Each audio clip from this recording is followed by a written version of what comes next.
அனைவருக்கும் என்னுடைய அன்பான வணக்கங்கள். நம்ம நடிகர்கள் எல்லாம் ஒரே குடும்பம், ஒரே இனம், ஒரே ஜாதி. நமக்குள்ள என்றைக்குமே எப்போவுமே ஒற்றுமை இருக்கணும். இப்போ சமீப காலத்தில் சில வாக்விவாதங்கள் நடந்துவிட்டன. அது ஏதோ நடந்து விட்டது.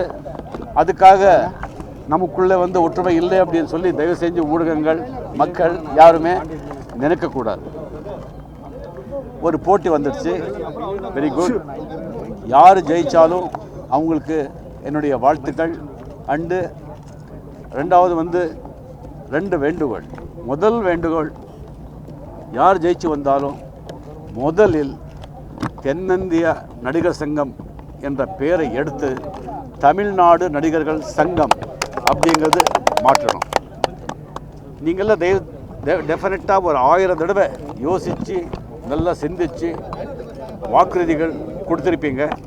உயிரே போனாலும் சரி, ஜெயிச்சு வந்தவங்க உயிரே போனாலும் அந்த வாக்குறுதிகள் நிறைவேற்றணும்.